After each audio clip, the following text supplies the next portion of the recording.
So what can you tell us about the show? That it's huge. Yeah, it's enormous in scale in terms of kind of the resources that we have and the vastness of the scenery. But then it's also kind of on a micro level, it is about ordinary people trying to do extraordinary things in a world that's getting more and more complex. And it's about their stories and how they kind of fit into this team of misfits, really. Yeah, and it's it's definitely within the Marvel world as well, set kind of quite soon after the Battle of New York in the Avengers movies, so it's definitely within that same world. Was it daunting or exciting to come into the Marvel universe? Yeah, I think it's that you really, really want to be involved, but then there's obviously kind of trepidation that comes with that. But the Marvel universe has been so welcoming and so lovely, and just kind of it's a wonderful atmosphere to be in. And I mean, this is both of our first time at Comic-Con, and just to kind of get some interaction and see how passionate people are about Marvel and Joss and everything that's happening with Marvel's Agents of S.H.I.E.L.D. It's just incredible. Can either of you speak on or give us any insight about how has the battles for New York changed and affected your characters and possibly humanity as a whole? I think when the story starts off, the public awareness of superheroes existing is very real, and so now whereas S.H.I.E.L.D. or an agency that tried to hide that, they've got no way of doing that anymore, but they've still got to try and keep a lot of stuff from that. Yeah, and I think for the characters personally, it's taken things have got real very quickly and very serious, and it is that thing of, right, well, we have to have a new strategy now because we can't just keep it under wraps, and we've left our homes and we're on this Airbus and we're still kind of, there's a lot of unknown now, I think, because the impossible happened, and so now it's like, well, we're going to have to figure out where to go from here, and I think that's what this crack team is kind of trying to do. Yeah, and I think especially with Fitz and Simmons, they've kind of hermetized themselves away from the real world, spending a lot of time in the laboratory and things like that. That the thought of being ordinary people and going out and facing these supernatural things becomes a much scarier problem to face. Yeah, they struggle with interaction with just other humans. What were your personal reactions when you booked the show? What did you do? What did you think or say? I was back in the UK, so I think I got a phone call at 2 in the morning. So, and I think till I was actually on set, really until I saw the sets and everyone else, costumes and things, met Joss again. I didn't really believe that it was. I didn't really think it was. Yeah, same. Just very kind of. I was driving along and you sort of know roughly when you're going to hear. So those couple of days are just. I think my heart beats 7 million times more than it should have done. And so when you finally get that call, it's all your reps on the phone. Remember, I was driving and I was like, okay, well, I'm going to have to pull over. Hang on, don't tell me anything.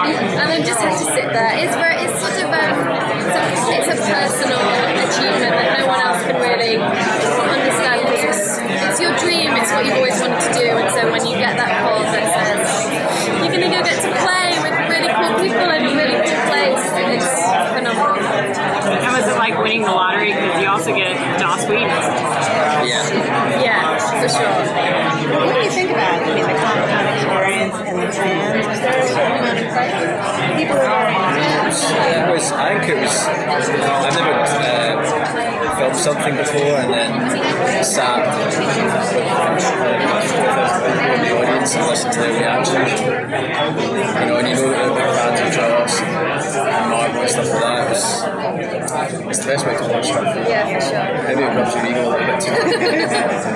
We were so and are so well taken care of, and the people behind the show, Marissa Tangeron, Jed Whedon, Joss Whedon, Jeff Val, Jeff Loeb, they're so, like, their blood is involved in the Marvel world and the Whedonverse, and they are huge fans themselves, and they've put together a team of people that are huge fans, so it is daunting, but at the same time, it's so exciting because you just feel like, wow, all the ingredients are here to make something so special and kind of meaningful. Yeah, I think that number one, I think a lot of work that we've seen with everyone writes are great, and they've got so many amazing ideas in store that a lot of the work's done for you with the great sets and the special effects. And then also with people like Clark being there, who's been a part of that world for a much longer time than we have.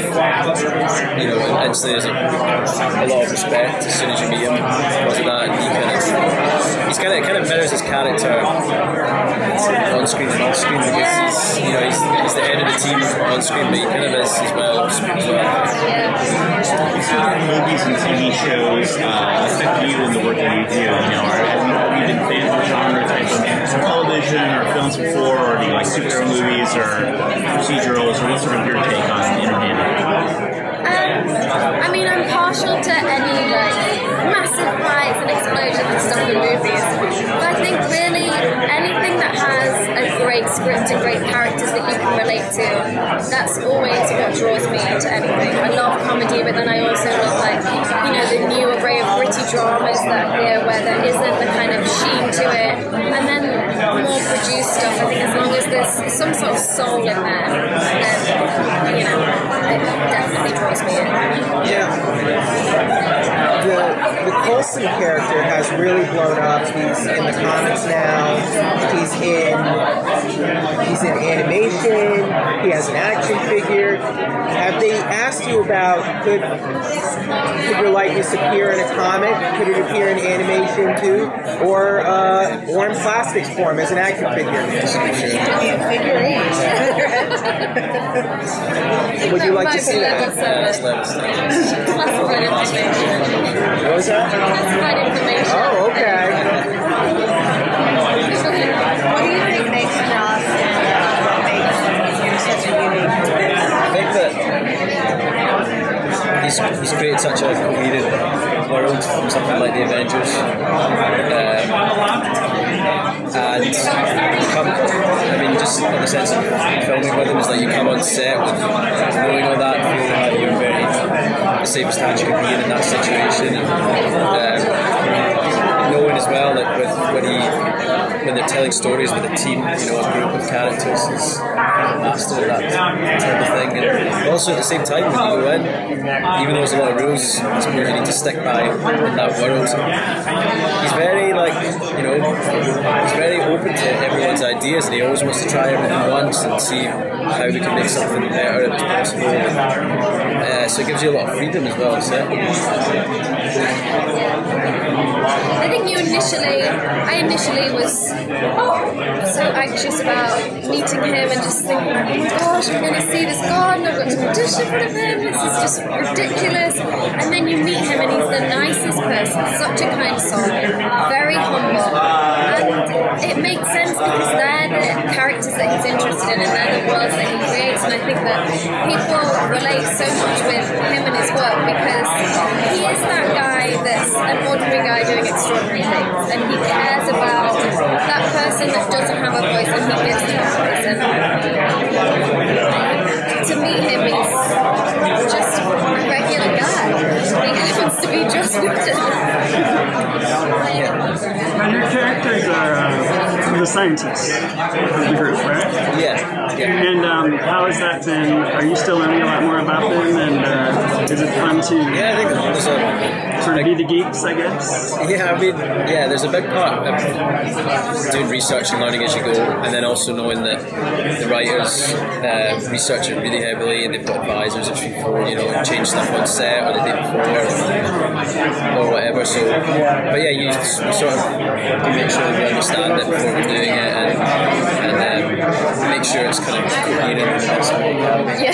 But they're very, they're both very aware of how specialised they are in their fields. So I think they just expect everyone else to understand them quite clearly when they're using all their technical jargon. Thank you.